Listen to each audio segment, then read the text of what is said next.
Assalamualaikum warahmatullahi wabarakatuh. Perkenalkan, nama saya Seli Rosalia, NIM 22 2018 089 dari Fakultas Ekonomi dan Bisnis, Program Studi Akuntansi Universitas Muhammadiyah Palembang. Baiklah, di sini saya akan menjelaskan materi tentang mata kuliah perpajakan lanjutan yang dibimbing oleh Bapak Friski Danur Rahman, SEMAK. Baiklah, di sini saya akan menjelaskan materi tentang pajak penghasilan badan.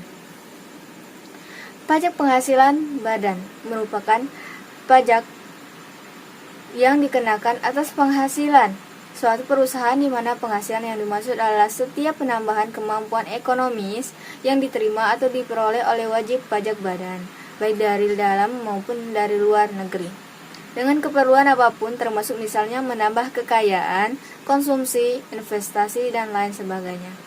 Subjek pajak badan. Subjek pajak badan adalah setiap badan usaha yang diberikan kewajiban untuk membayar pajak, baik dalam periode bulan maupun tahun dan disetor ke kas negara. Berdasarkan Undang-Undang Ketentuan Umum dan Tata Cara Perpajakan, yang termasuk dalam pengertian badan adalah sebagai berikut. 1. Perseroan terbatas. 2. Perseroan lainnya. 3. Badan usaha milik negara. 4. Badan usaha milik daerah. 5. Badan usaha milik desa. 6. Firma. 7. Kongsi. 8. Koperasi. 9. Dana pensiun. 10. Persekutuan. 11. Perkumpulan. 12. Yayasan. 13. Organisasi masyarakat. 14. Organisasi sosial politik. 15. Organisasi lainnya dengan nama dan bentuk apapun. 16. Lembaga dan bentuk badan lainnya. 17. Kontrak investasi kolektif. 18. Bentuk usaha tetap. Objek pajak penghasilan badan. Objek pajak penghasilan badan adalah penghasilan yang diterima atau diperoleh oleh badan. Bagi subjek badan dalam negeri yang menjadi objek pajak penghasilan adalah semua penghasilan baik dari dalam maupun dari luar negeri sebagaimana yang tercantum dalam pasal 4 ayat 1 Undang-Undang Pajak Penghasilan yang meliputi 1. Hadiah dari kegiatan penghargaan. 2. Laba usaha. 3. Keuntungan karena penjualan atau karena pengalihan harta. 4. Penerimaan kembali pembayaran pajak yang telah dibebankan sebagai biaya. 5. Bunga termasuk premium, diskonto, dan imbalan karena jaminan pengembalian utang. 6. Dividen. 7. Royalti atau imbalan atas penggunaan hak. 8. Sewa dan penghasilan lain sehubungan dengan penggunaan harta. 9. Keuntungan karena pembebasan utang kecuali sampai dengan jumlah tertentu yang ditetapkan.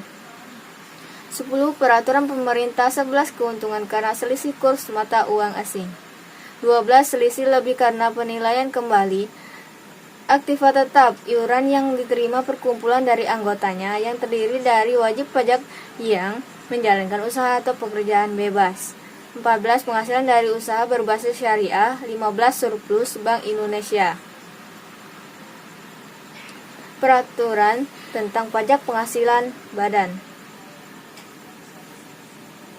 Ada beberapa peraturan yang berlaku mengenai pajak badan, antara lain 1. UU Undang-Undang Nomor 7 Tahun 1983 tentang pajak penghasilan badan. 2. Undang-Undang Nomor 36 Tahun 2008 tentang perubahan keempat atas Undang-Undang Nomor 7 Tahun 1983 tentang pajak penghasilan. 3. Peraturan Pemerintah Nomor 46 Tahun 2013 tentang pajak penghasilan atas penghasilan dari usaha yang diterima atau diperoleh wajib pajak yang memiliki peredaran bruto tertentu. Mekanisme penghitungan pajak penghasilan badan. A. Penghasilan kena pajak. Sebelum Anda melakukan perhitungan pajak penghasilan badan usaha, Anda harus terlebih dahulu mengetahui nominal penghasilan kena pajak badan. Bagaimana caranya? Anda bisa mengurangi penghasilan neto fiskal dengan kompensasi kerugian fiskal, di mana penghasilan neto fiskal merupakan penghasilan neto yang diterima oleh wajib pajak dalam negeri, baik dari kegiatan usaha maupun bukan, setelah melewati penyesuaian fiskal yang berdasarkan ketentuan perpajakan. Sedangkan kompensasi Neto fiskal adalah kerugian yang dialami oleh badan. Apabila menggunakan pembukuan, kerugian tersebut dapat dikompensasi selama 5 tahun secara berturut-turut. B. Penghitungan pajak penghasilan terutang. Untuk mendapatkan nominal ini, Anda dapat mengalihkan penghasilan kena pajak dengan tarif pajak yang berlaku berdasarkan pasal 17 ayat 1 bagian B Undang-Undang Nomor 36 Tahun 2008 tentang pajak penghasilan. Tarif pajak yang dikenakan kepada badan adalah 25%. Besar tarif ini berlaku sejak tahun pajak 2010. Tarif lebih rendah dapat dikenakan kepada wajib pajak badan dalam negeri dengan ketentuan sebagai berikut. 1. Berbentuk perseroan terbuka. 2. Memiliki sedikitnya 40% jumlah keseluruhan saham yang disetor dan diperdagangkan di Bursa Efek Indonesia.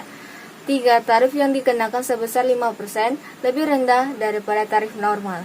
Berdasarkan ketentuan tersebut, maka cara menghitung tarif pajak penghasilan badan adalah sebagai berikut.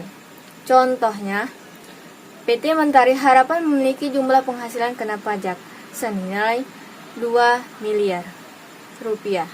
Maka tarif pajak penghasilan badan yang harus dibayarkan adalah 25% dikali 2 miliar rupiah, sama dengan 500 juta rupiah.